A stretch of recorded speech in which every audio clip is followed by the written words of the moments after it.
Chapter 2, Planet Phoenix, Keeper of the Calendar. All certainty which does not consist in mathematical demonstration is nothing more than the highest probability.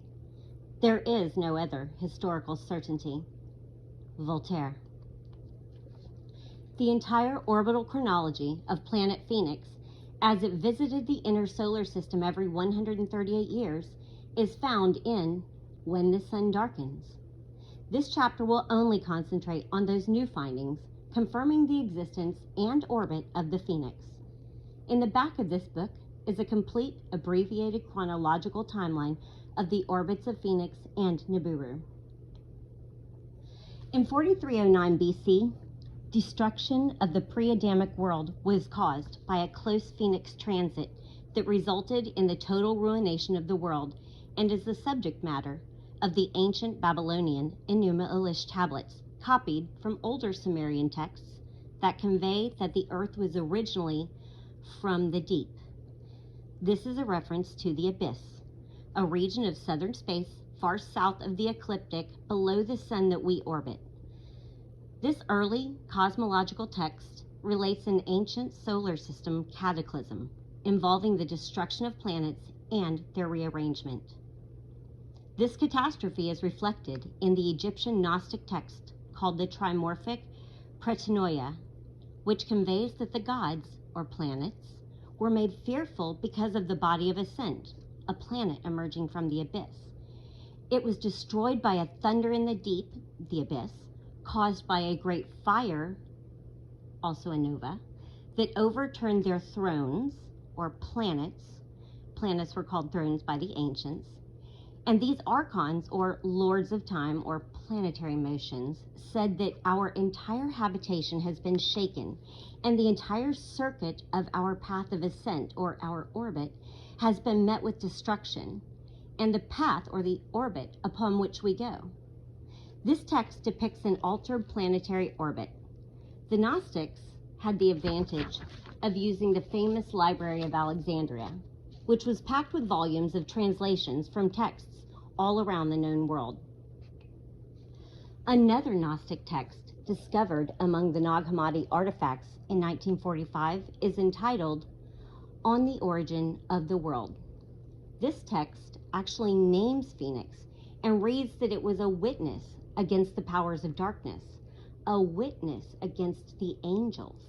Phoenix was appointed to remain until the consummation and end by destruction.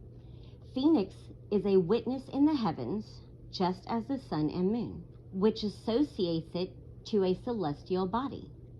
Phoenix appears as a sign to the world of what will occur in the end, and when the sun will darken and the moon will cease shining, the oceans becoming agitated, and the world erupts in chaos.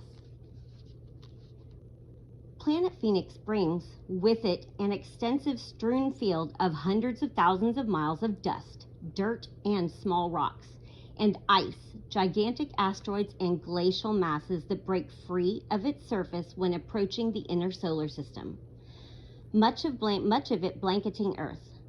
During direct transits, it is this enveloping of debris that darkens the sun. In the mystical traditions published in the Holy Tablets, which cite thousands of references to Sumerian, Akkadian, and Babylonian texts, we learn that the world was inhabited before Adam and Eve, but destroyed when a dust cloud hit the sun and meteorites fell upon the earth. This ruination is why the beginning of Genesis reads, "And there was darkness over the face of the deep." The same dust cloud that destroyed Earth in 4309 BC will return many times throughout the world's history and was even mentioned by Nostradamus. The Great Flood was caused by a comet collision 7 days after Phoenix transited, darkening the sun. These records, legends, and evidences are provided in When the Sun Darkens, and also Anunnaki Homeworld. The deluge was a near total destruction of the planet. It occurred in the 1656th year of the Old World's calendar. and the biblical chronologist Stephen Jones dates this event at 2239 BC, precisely in accord with the orbit of the Phoenix. The Jews claim that the flood happened in the 1656th year, and Augustine wrote this as well. Frank Joseph, in Survivors of Atlantis, provides us with two new pieces of evidence.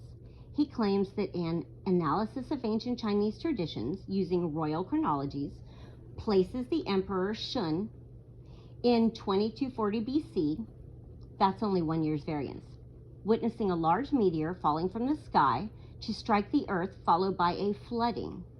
Further, he claims that in 1998, W. Bruce Massey, an environmental archaeologist with the U.S. Air Force, revealed that the ancient world was plagued by a series of catastrophic cosmic impacts, with one colliding into Earth approximately 2240 BC. Again, this approximate is only 1 year off. French scientists studying the strata below the Middle East found layers of calcite, indicating a cosmic impact or several impacts around 2200 BC. According to Colin Wilson, in his Atlantis and the Kingdoms of the Neanderthals, on page 89, for an approximate, this too is rather close. Exactly 552 years after the Great Flood, the planet Phoenix darkened the sun and caused earthquakes that destroyed megalithic sites, cities, and monuments all around the world. The sun darkening episode, a battle between the sons of Jacob and the Amorite-led Canaanite armies, as detailed in the book of Jasher. Entire civilizations vanished, and even today, their gigantic monuments remain as silent reminders that the levels of culture and engineering in antiquity far surpass what is currently developed and believed by academia. After When the Sun Darkens was published in 2009, this author, Jason Brashears, read a large book by W.J. Perry on the archaic civilization entitled Children of the Sun. First published in 1923, he provides an overwhelming wealth of knowledge that the ruling families and dynasties around the world during the Old Bronze Age referred to themselves as children of the sun. But then something happened. The entire archaic civilization, which was widespread, erupted into chaos and violence as states began warring with one another. About 1688 BC. This is only 1 year off from the author's previously researched date, see When the Sun Darkens, of 1687 BC, for a major Phoenix transit. For Perry, this is an amazingly accurate for a man writing of events 36 centuries later. He states that after this date, the regents stopped referring to themselves as children of the sun, but he admits he does not know why. As the readers of this author's prior works would know, the ancients lost faith in the sun because it had failed them. What was supposed to be impossible, the sun's loss of power, happened through the mysterious darkening caused by the transit of the Phoenix. Interestingly, and entirely coincidental, Perry's book, counting the title page, is exactly 552 pages in length, 552 years being a Phoenix cycle. A Phoenix cycle was 4 orbits of Phoenix, each being 138 years, equating the blackening of the solar orb with the quakes that leveled their stone cities. The leaders of the archaic civilizations no longer used the sun as a dynastic reference. Another important reference to 1687 BC, Phoenix transit was recently found by this author in the writings of Augustine. Preserving the chronological histories of the Roman historian Marcus Varro, Argos was a thriving pre-Greek kingdom in the Peloponnesus ruled by King Phrenius. At this time, the flood of Ogyges occurred, a disaster afflicting much of the coastal lands around the Mediterranean and Aegean seas. Augustine, citing Varro's of the race of the Roman people, wrote, "There occurred a remarkable celestial portent, for its caster records that in the brilliant star Venus, called Vespertio by Palladius, and the lovely Hesperides by Homer, there occurred a strange prodigy, that it changed its color, size, form, and course, which never happened before nor since. Adrastus of Cyzicus and Dion of Naples, famous mathematicians, said that this occurred in the reign of Ogyges. That the ancients witnessed a large planetary body approach the Earth cannot be contested, but the assessments that this was planet Venus is easily challenged.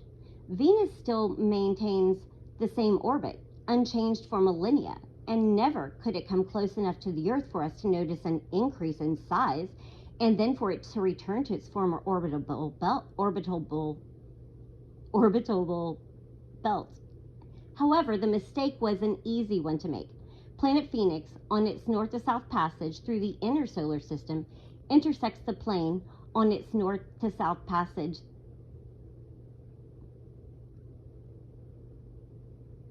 However, this mistake was an easy one to make.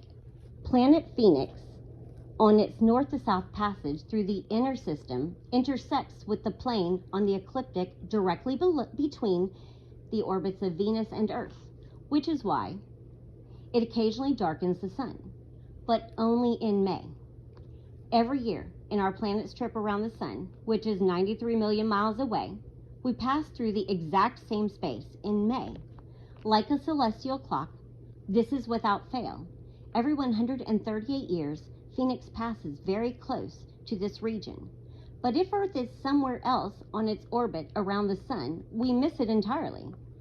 The ancients noticed that the intruder came from a region of space occupied by Venus, which was closer to the sun, making the obvious assumption that it was Venus, though it was not.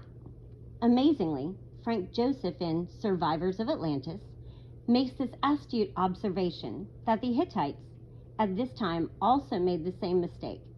In this stunning research, Joseph provides a wealth of data obtained from scientists around the world showing that a massive global disaster occurred approximately 1629 to 1628 BC, 59 years off. He cites the discovery that in the 9th year of King Amziduga of the Hittites, the king recorded the appearance of a great celestial body called Ninciana. May not be pronounced correctly. Joseph notes that the other researchers automatically associate it with the planet Venus. This Ninciana is none other than Phoenix.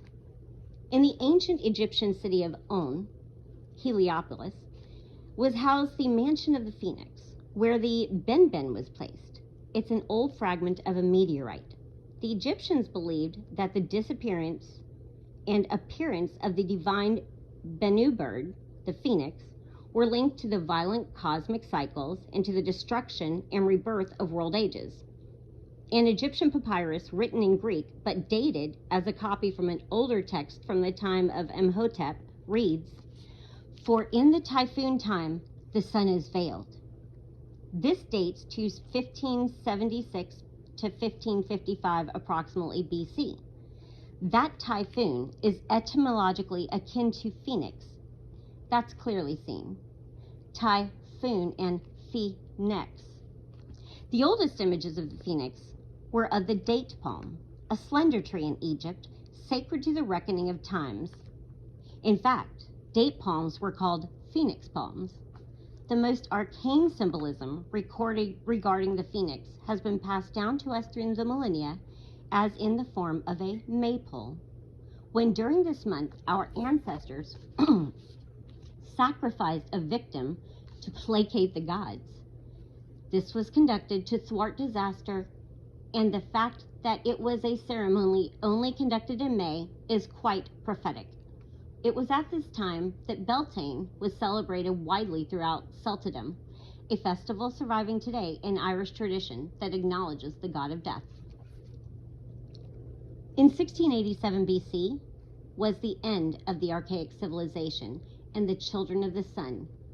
552 years after the Great Flood, in 552 years after the Great Flood in 2239 BC. Counting another 552 years brings us to 1135 BC, when Phoenix transited and darkened the sun again. This was during the reign of Nebuchadnezzar I of Babylon, and an ancient Babylonian tablet in the British Museum from this period reads, "If on the first day of the month of Nisan, which is April to May, the sun looks sprinkled with blood, and the light is cool, the king will die, and there will be mourning in the country." Close quote. This seems to be quite prophetic against the Egyptians. In this year, King Sennacherib founded the 20th dynasty over Egypt and immediately died right before a terrifying omen. An immense black cloud covered the sky, and the sun turned blood red and disappeared. That day and night, and a rain of dust blanketed the land. The same blanketing of dust was recorded all around the world in 1902 AD, when Phoenix silently passed through the inner solar system unseen from Earth. The greatest evidence that astronomical knowledge of planet Phoenix was a Bronze Age science is found in Robert Graves' research in the Greek myths. On page 412, he records a startling tradition concerning two brothers who contended over the right to rule the Argives of Mycenae. Graves stated this episode as occurring before 1050 BC and after the Trojan War. As Graves notes elsewhere that he believes the Trojan War occurred around 1184 BC. It did not. It actually occurred in 1229 BC. We find that he dated the following story as happening during this 134-year window of time. The story goes that one of the brothers, named Artreus, who was an astronomer, predicted the exact time when the sun would darken. The tradition is very specific that his method of interpretation was mathematical. When the time came and the sun darkened, proving his calculation correct, Atreus was declared the leader of the Argives, and his brother departed. Graves remarks that Socrates took this tradition very seriously, regarding it as evidence of his own theory that there are cycles of vast duration that result in destruction. This means that Socrates believed that Atreus merely deduced the timing when the sun darkened by calculating it from those times it was recorded to darken before. Unfortunately, modern historians always refer to stories like this as evidence of eclipses, which are so much more difficult to predict because the shadow of the moon is so small on the earth as opposed to the earth-swallowing shadow of the phoenix. That Atreus predicted the sun darkening event in 1135 BC is chronologically sound. For shortly afterwards, the Dorian invasions plunged all of ancient Greece into a dark age. The Atreus account further supports the fact that Thales of Miletus had access to ancient astronomical chronologies of Phoenix, for he accurately predicted the darkening of the sun in 583 BC. Exactly 552 years later, as seen in When the Sun Darkens. Phoenix orbited and returned 138 years later in 997 BC. In this year, King David, who ruled over the Israelites, was 42 years old. He led a series of battles against the Philistines and preserved current events in many of his psalms. A passage attributed to David in the book of 2 Samuel reads, "The earth shook and trembled. The foundations of heaven moved and shook because he was wroth.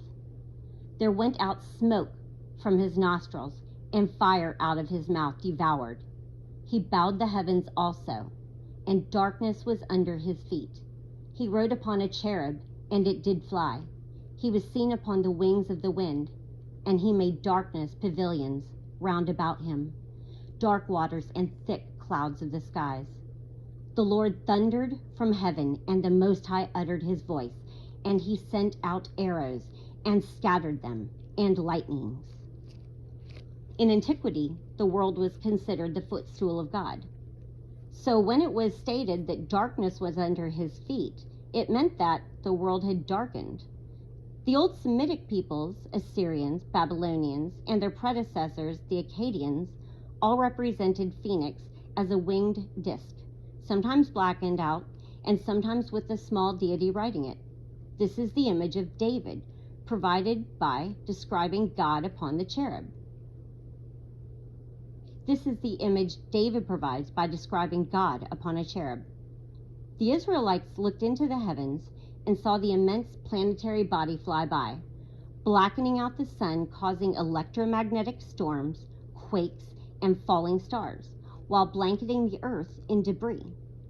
They quite naturally associated the unbelievable sight with the appearance of their God. In another Old Testament record, in 1 Chronicles 21:16, just prior to a battle with the Philistines, David looked into the heavens and saw the angel of death between heaven and earth like a sword over Jerusalem. The imagery of a sword is used in Genesis also when describing the fiery, flaming cherub with a flaming sword that blocked man's access back into Eden, which readers of When the Sun Darkens will know occurred in 3895 BC, precisely in conjunction with a phoenix appearance. This was not the beginning of mankind, but the beginning of a very important calendar adopted by ancient men. As Phoenix brought nothing but chaos and destruction, the appellation Angel of Death was rather appropriate. Joseph, in Survivors of Atlantis, contributed to this thesis unknowingly when he cited the findings of scientists who claimed that at approximately 1000 BC, that's a 3-year variance, a locally catastrophic impact devastated the Badlands of northern Montana. Phoenix departed the inner system and 138 later returned in 859 BC during the reign of Shalmaneser III of Assyria. During this time, Israel was ruled by the infamous Queen Jezebel from Phoenicia, who had become queen of Samaria. She hated Elisha, the prophet, and sought on more than one occasion to kill him. Elijah the prophet challenged the prophecies of Baal, and his dry sacrifice was incinerated by a mysterious fire from heaven, which was followed days later by an earthquake. In the scriptures, Elijah being taken up into heaven is a strange parallel of what happened to Enoch before the flood. Both prophets are associated with the phoenix. Phoenix returns again 138 years later in 721 BC, when Shalmaneser V of Assyria was ruling and carried away the Israelites into captivity. After an extended siege of Samaria, the Israelites were crushed, enslaved, and deported to the east. Though this was a major event in biblical history, this author was disturbed that he could find no records of the appearance of Phoenix in this year. Naturally, the Israelites would not have recorded the event as they were in turmoil and chains. But having now reviewed the writings of Augustine, it is now clear that there is a record of such event.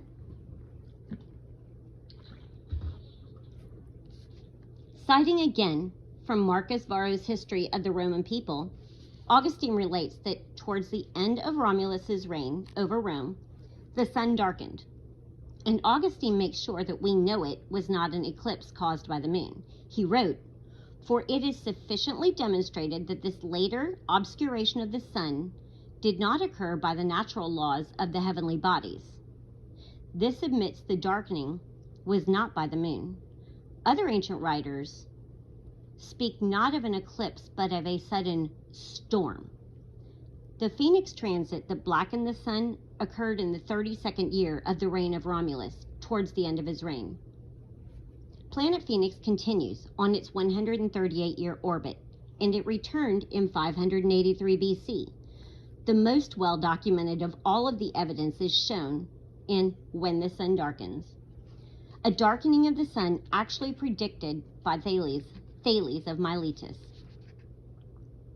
In the record of Herodotus is a battle between Medes and Lydians that was stopped in mid-career because the sun mysteriously darkened and terrified both armies, who then concluded a peace treaty.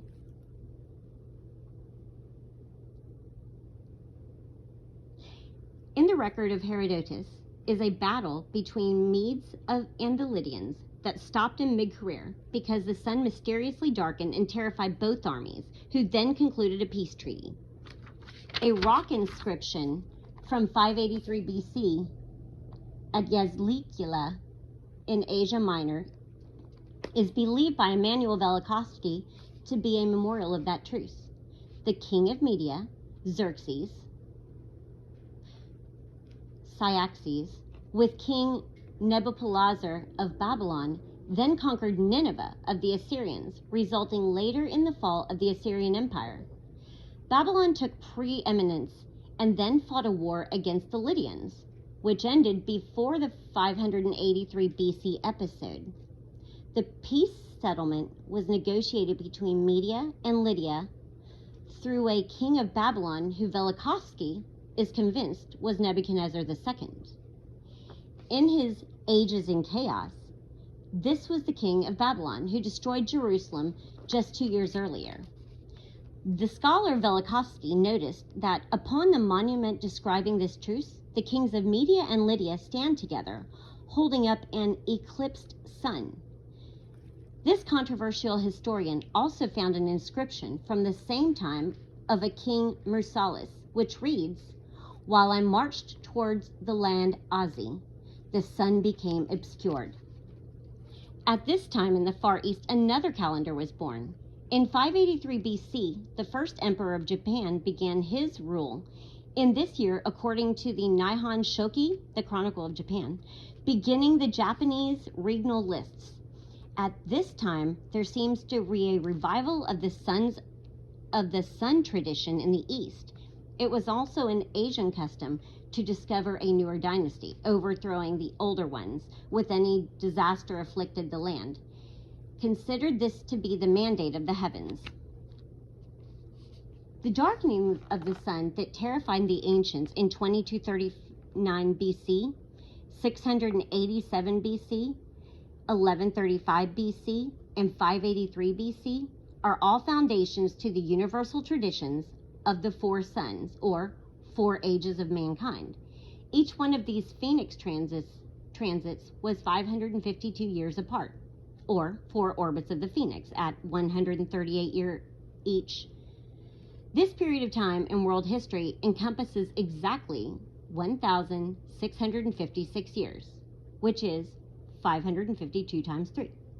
From the Great Flood in 2239 BC to the sun darkening of 583 BC, stopping the Medes and the Lydians. This 656-year period mirrors the 656 years that counted down to the deluge. For, as we have seen, the Great Flood was dated by the ancients as occurring in the 1656th year of the Old World's calendar. This means that the Great Flood of 2239 BC was the major Old World Bronze Age isometric epicenter, marking the conjunction of the two 1656-year periods, going backwards and forwards in time. A 3,312-year period beginning in 3,895 BC and ending in 583 BC. This chronological revelation is made all the more profound by this author's discovery that the independent writer and chronologist Stephen Jones claimed 3,895 BC as year 1 on the ancient world's calendar, which was a date he arrived at after conducting an intensive study of biblical passages, the Book of Jasher's chronological references, and the Assyrian records. His work is filled with chronological data and charts and is entitled Secrets of Time, a monumental work of genius that the beginning of this grand isometric projection was the start of the original Hebrew calendar, before corruption by the rabbinical torture of the older text, would now imply that the end of this timeline would have some significance to the phoenix, for phoenix visitations to the inner system are the absolute foundation to the biblical chronology. The year 583 BC, which ends this 3,312-year period, was exactly 24 orbits of Phoenix, which reappear every 138 years. However, this year ended the age of the Phoenix, 4 darkenings of the sun. They occurred in 2239, 1687, 1135, and 583 BC, and were remembered by the ancients as the 4 sun ages, immortalized upon the Aztec stone of the 5th sun, excavated by the Spanish in 1790 AD, known also as the calendar stone. This 20-ton relic depicts 4 distinct historical disasters caused or linked to the sun, but also predict a 5th cataclysm involving the sun. The relic is adorned with images of earthquakes, comets, and destruction. The age of Phoenix came to an end at this time because it failed to visually appear at the appointed time. Our predecessors kept track of the Phoenix cycles, knowing that it reappeared to darken the sun every 552 years. When the sun darkens, we find evidence that at certain years, the Assyrians expected its appearance, and the Babylonians renamed their kings in honor of Phoenix appearances or reappearances. Remember, Thales of Miletus predicted and published widely the news of the darkening of the sun in 583 BC, claiming that it would occur in 2 years hence. The next scheduled appearance should have been in 31 BC, but the sun did not darken. This was the final date inscribed upon an Olmec data stele, and it was the year of the famous Battle of Actium between Mark Antony and Cleopatra, their combined Roman and Egyptian Greek forces against Octavian. During this battle, a major earthquake afflicted Greece and Judea. Evidences of the powerful mass of Phoenix passing close by, but invisible in the daytime because it did not transit between the earth and the sun. Though the legend of the Phoenix died out at this time, the scientific records did not. At about this time, the philosopher naturalist Lucretius wrote a stunning poem over 7,300 lines in length and declared that some unknown body, not the moon, darkens the earth at a fixed time. Less than a century later, the famous Roman writer, geographer, and historian Pliny the Elder would write that these long drawn-out eclipses of the sun were mysterious. They were not caused by the moon, and that their cause was hidden by the rarity of their occurrence. This reminds one of a passage in Breaking the God Spell by Neil Freer.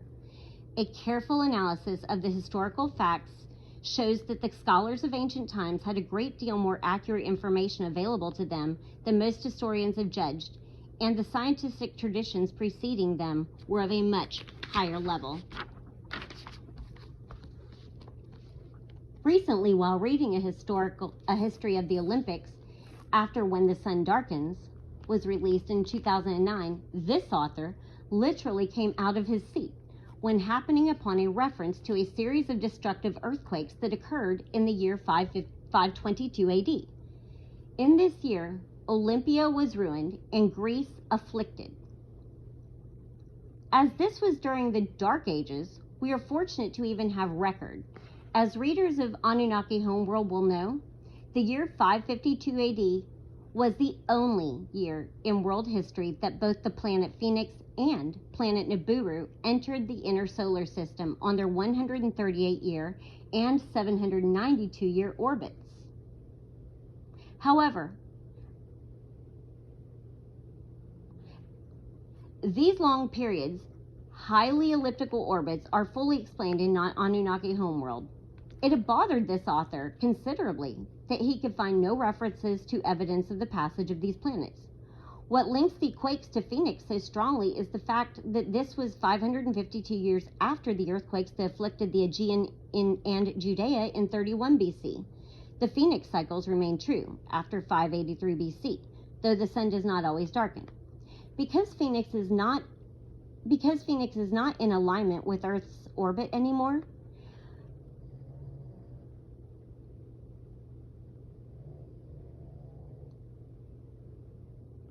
"552 years after 583 BC was 31 BC, and 552 years after 31 BC was the year 522 AD. Phoenix can orbit out of planetary alignment so that it passes through the inner system, but not in between the Earth and the Sun, because Earth is somewhere else on its orbital path around the Sun. As a result, Phoenix falls out of memory. Men forget about the legend of the Phoenix, and the 552-year cycle is no longer remembered because it lacks relevance. The planet Phoenix was not seen again until 1764 AD, when the astronomer Hoffman witnessed a dark circle obscure 1/5 of the sun's surface through a telescope in the month of May. Many people all over Europe looked up and saw this obscuration with the naked eye. The partial transit is indicative that the Phoenix object was beginning to realign with its historic and apocalyptic orbital cycle. 522 AD was 1,242 years before 1764 AD, or 9 orbits of the Phoenix at 138 years each. In Nostradamus' letter to King Henry of France, he relates that in his pre-flood chronological studies, that he found that there was a 1,242 years from Adam to Noah. This arbitrary sum is too specific to ignore. It reveals that there were historical chronologies available to the prophet that have since been lost. He described 9 orbits of Phoenix, 1,242 years. The sum of 1,242 years is exactly half that of 2,484 years, which was the duration of time, according to the ancient Greek naturalist Aristarchus, that occurred between catastrophes. These men had access to chronological records we no longer possess. Nostradamus was Catholic by necessity, the religion imposed upon by his Jewish parents. The Israelites long ago were aware of the 138-year orbit of Phoenix, and so were the Egyptians, as shown in When the Sun Darkens. We know that Nostradamus received a private education from the elders of his Jewish community before he left for his own academic training. In a letter written by Nostradamus to his son Caesar, translated by Carlo Petrane, we learn that Nostradamus was privy to various historical and prophetic volumes that had been hidden for centuries. We are also aware that the prophet was a student of chronological research of the scholars of Trithemius, whose own work was published in 1522 AD. As 1764 AD saw the realigning of planet Phoenix to transit between Earth and the Sun, and counting 138 years later, we arrive at 1902 AD, when our planet passed through an immense strewn field of debris, and the entire world was blanketed in dust and mud. The year before, in 1901, the Cincinnati Astral Society published a prediction that the new comet would appear soon, and that it orbited an unknown planet. 1 year later, in 1902, astronomers discovered the comet Morehouse and admitted that its orbit, not the Sun, but some other body. 1 year later, in 1902, astronomers discovered Comet Morehouse and admitted that it orbits not the Sun, but some other body. Nostradamus historian David Ovasian, in his The Secret of Nostradamus, wrote that the prophet employed the lunar timeline of Trithemius in quatrain 148, which reads, "The sun will take the remaining days, and then is accomplished the end of my prophecy." Ovasian believes that this quatrain pinpointed the year 1901 AD as beginning the last days of the sun. The sun is the center of all of our calendrical systems. It is my belief that the prophet actually targeted the year 1902, and this would have remained simply as wishful conjecture had it not been for an amazing discovery of another Nostradamus text. In 1994, members of the Italian National Library in Rome discovered, buried in the archives, a formerly unknown and unpublished manuscript, fully illustrated with paintings and text personally done by Nostradamus. After studying this work, the Roman researcher and Nostradamus expert Ottavio Cesare Romati published in his book Nostradamus, The Lost Manuscript, the following passage written by the prophet, which refers to the year 1903. Many will die before the phoenix dies. Until 670 his dwelling shall endure. Romati's timeline could have easily started in 1902 without disrupting his research. The reference to Phoenix cannot be understated.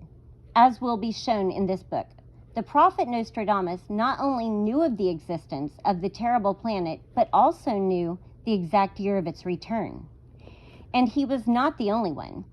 Romati's research claims that some of the quatrains are coded, and this passage was decoded from Quatrain 253.